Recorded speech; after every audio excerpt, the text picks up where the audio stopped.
Hi hello నమస్తే welcome to మనం TV. గత కొన్ని నెలలుగా చూసుకుంటే తెలుగు ఫిలిం ఇండస్ట్రీ అనేది హాట్ టాపిక్ గా మారింది. మొన్నటి వరకు అల్లు అర్జున్ ఇష్యూ, కానీ ఇప్పుడు బడా ప్రముఖ నిర్మాతలపై ఐటీ రైట్స్. అసలు ఏం జరుగుతుంది తెలుగు ఫిలిం ఇండస్ట్రీలో అనేది తెలుసుకోవడానికి ప్రయత్నం చేద్దాం. ఇప్పుడు మనతో ఉన్నారు సీనియర్ జర్నలిస్ట్ కట్టా కార్తిక్ గారు. సార్ నమస్తే. సార్ నమస్తే రమ్య. సార్ దిల్ రాజు గారు కానీ మైత్రి మూవీస్ కానీ వీళ్ళ మీద ఐటీ రైట్స్ జరుగుతున్నాయి, వార్తలు వినిపిస్తున్నాయి. అసలు అది ఎంతవరకు నిజం?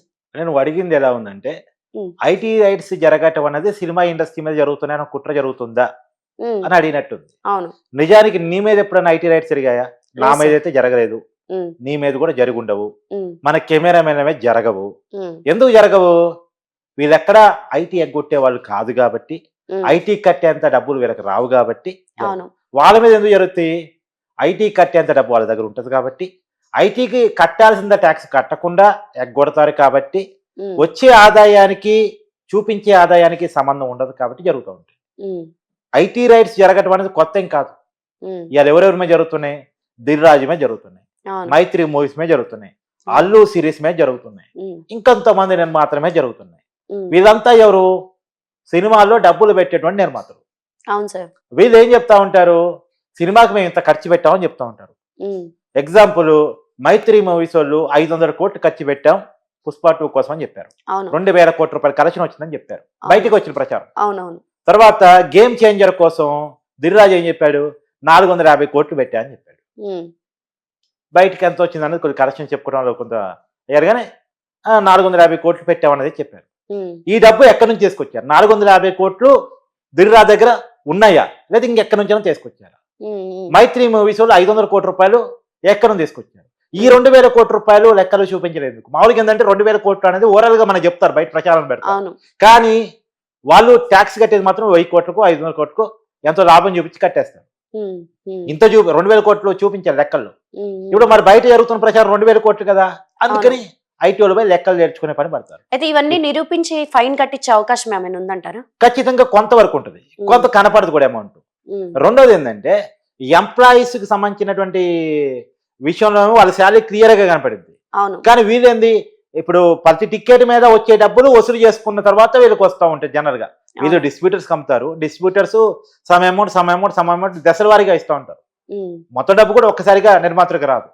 ఈ అమౌంట్ ఎప్పటికప్పుడు లెక్కల్లో చూపిస్తూ ఉంటారా అంటే చూపించారు.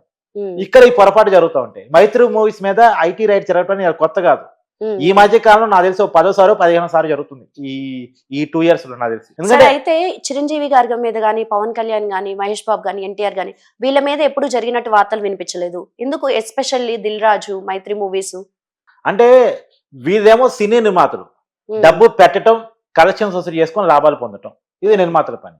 హీరోలు అనుకో కేవలం రెమ్యునరేషన్ మీద డిపెండ్ అయి ఉంటారు. చిరంజీవి గారు, నాగార్జున గారు, వెంకటేష్ గారు, బాలకృష్ణ గారు, జూనియర్ ఎన్టీఆర్, మహేష్ బాబు, వీళ్ళంతా కూడా సమ్ సర్టెన్ అమౌంట్ తీసుకుంటా ఉంటారు. ఆ సర్టెన్ అమౌంట్ కే వాళ్ళు ట్యాక్స్ కట్టాల్సి వచ్చింది.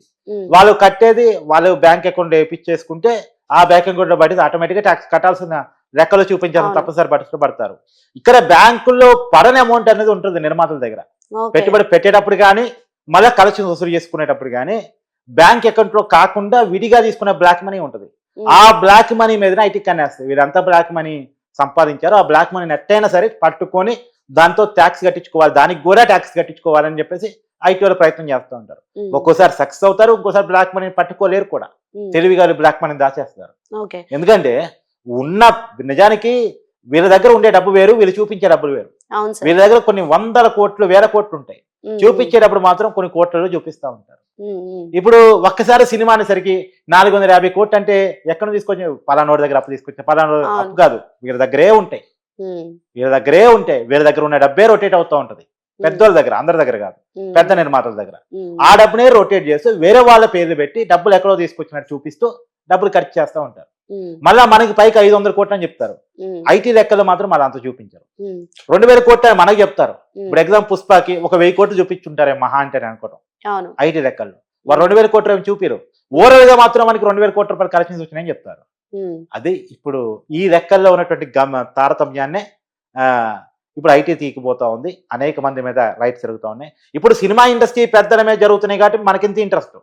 దాదాపు 60 టీంలు రైట్స్ చేస్తున్నాయంట, దాదాపు ఈవినింగ్ వరకు చేస్తాయంట. అయితే సినిమా ఇండస్ట్రీ మీద పక్కన పెట్టేస్తే అనేక ఇండస్ట్రీల మీద కూడా ఈ రైట్స్ జరుగుతూ ఉంటాయి. Software Okay. ఇండస్ట్రీలో ఉన్న పెద్దల మీద జరుగుతూ ఉంటాయి, ఫార్మా ఇండస్ట్రీలో ఉన్నటువంటి పెద్దల మీద జరుగుతూ ఉంటాయి, కన్స్ట్రక్షన్ బిజినెస్ లో ఉన్న వాళ్ళ మీద జరుగుతూ ఉంటాయి. అన్ని రంగాలు ఫార్మా ఏంటి, అదేంటి, ఇదేంటి, ఏ రంగంలో ఇప్పుడు అరవిందో ఫార్మా ఉంది, వాళ్ళ మీద ప్రతి సంవత్సరం రైట్ జరుగుతూ ఉంటాయి. ఓకే. దివీస్ ఫార్మా ఉంది, ఇది వీళ్ళ కామన్గా. కాకపోతే అవన్నీ మనకి బయట రావు. ఇప్పుడు మల్లారెడ్డి మీద ఐటీ రైట్ జరిగాయి అనుకో, మనకు వార్త. ఎందుకు వార్త? అతను రాజకీయ నాయకుడు కాబట్టి. కానీ అన్ని ఇండస్ట్రీల మీద ఐటీ శాఖ వాళ్ళు పోయి రైట్ చేస్తూ ఉంటారు. కానీ అనుమానం వచ్చినప్పుడు మాత్రం కొన్ని టీములుగా ఏర్పడి బంధువుల ఇళ్లలో, స్నేహితుల ఇళ్లలో, వాళ్ళ ఇళ్లలో కూడా రైట్ చేస్తూ ఉంటారు. ఎందుకంటే వీళ్ళ డబ్బులు వాళ్ళ ఇళ్లలో దాస్తారు, వాళ్ళ బినామీదిగా పెడతారని అనుమానం చేత. ఇప్పుడు దిర్రాజు ఉన్నాడు, ఇప్పుడు దిర్రాజు బంధువుల ఇళ్లలో సోదాలు చేస్తున్నారు, వాళ్ళ కూతురు ఇళ్లలో సోదాలు చేస్తున్నారంట. అందుకని వాళ్ళు ఎవరెవరైతే బినామీలుగా పెట్టుకుంటా ఉంటారో వాళ్ళందరి మీద రైట్స్ చేస్తూ ఉంటారు. సరే, అయితే ఒక కామన్ మ్యాన్ 1 లక్ష రూపాయలు 2 లక్షలు శాలరీ వచ్చే వాళ్ళు కూడా ట్యాక్స్ పే చేస్తున్నారు రెస్పాన్సిబిలిటీగా. కానీ కోట్లలో బిజినెస్ చేసే వీళ్ళు ఎందుకు ఇంత రెస్పాన్సిబిలిటీగా ఉండట్లేదు అంటారు? అంటే సహజంగా కోట్లలో బిజినెస్ చేసే వాళ్ళు ఏంటంటే ఎక్కువ ట్యాక్స్ కట్టాల్సి వచ్చింది. ఆ ఎక్కువ ట్యాక్స్ కట్టాల్సినప్పుడు నిజాయితీగా ఉండటం కంటే ఎక్కువ డబ్బులు సేవ్ చేసుకోవడం అనేది మంచిగా భావిస్తూ ఉంటారు. సో కాబట్టి కొన్ని కోట్లు ట్యాక్స్ కట్టాల్సి వచ్చేసరికి, ఎందుకంటే 2000 కోట్ల రూపాయలు సంబంధించి ఎగ్జాంపుల్ చెప్తాను నేను. పుష్ప టీవీకి వచ్చింది అంటున్నారు కాబట్టి చెప్తాను నేను. 2000 కోట్ల రూపాయలకు సంబంధించి ట్యాక్స్ కట్టారనుకో, కొన్ని కోట్లు కట్టాలి. ఆ కోట్లు కట్టాల్సి వచ్చినప్పుడు మనసు ఒప్పదు. మనసు ఒప్పనప్పుడు ఏం చేస్తారు? లెక్కలు తప్పుగా చూపించి తక్కువ లాభాలు చూపించేసి అంతవరకే కట్టేసి మిగతా డబ్బును దాచేసి మళ్ళీ వేరే సినిమాలో ఇన్వెస్ట్మెంట్ చేసి రొటేట్ చేస్తూ ఉంటారు. ఈ బ్లాక్ మనీ వల్ల ఎప్పుడు దేశానికి ప్రమాదం. అవును. కానీ వాళ్ళంత దూరం ఆలోచించారు, డబ్బులు సేవ్ చేసుకోవడం ఒకటే మార్గంగా ఆలోచిస్తూ ఉంటారు. ఇప్పుడు రియల్ ఎస్టేట్ అయితే చాలా పెద్ద ఎత్తున బ్లాక్ మనీ నడుస్తూ ఉంటుంది. హైదరాబాద్ లో చాలా బ్లాక్ మనీ ఉంది.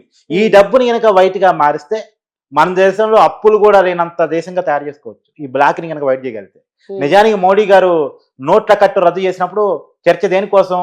బ్లాక్ మనీని వైట్ చేయడం కోసమే. కానీ ఇప్పటికీ ఇంకా బ్లాక్ మనీ దేశంలో చాలా ఉంది. ఇప్పటికీ కూడా ఎన్ని ప్రయత్నాలు చేసినా బ్లాక్ మనీని అడ్డుకోలేకపోతున్నారు. ఈ బ్లాక్ మనీని వైట్ చేయడం కోసం, ఆదాయాన్ని చూపించే లెక్కల కోసమే ఐటీ ఎప్పటికప్పుడు పాకులాడుతూ ఉంటుంది, వాళ్ళు రైట్ చేస్తూ ఉంటారు. కాకపోతే ఏంటంటే కేంద్ర ప్రభుత్వం కూడా రాజకీయ అవకాశాల కోసం కూడా ఐటీని వాడుతూ ఉంటుంది. వాళ్ళకి వ్యతిరేకంగా ఎవరైనా పనిచేస్తున్నారు అనుకో, వాళ్ళ మీద రైట్స్ చేపిస్తూ ఉంటుంది, వాళ్ళకి అనుకూలంగా ఉన్న వాళ్ళ మీద రైట్స్ ఆపుతూ ఉంటుంది. ఇవన్నీ జరుగుతూ ఉంటాయి. ఒకరిని లొంగ తీసుకోవడానికి ఐటీని ఉపయోగిస్తూ ఉంటుంది, ఇంకొకరిని ఇబ్బంది పెట్టడానికి ఐటీని ఉపయోగించుకుంటూ ఉంటుంది. ఇది తప్పు. Okay, thank you sir.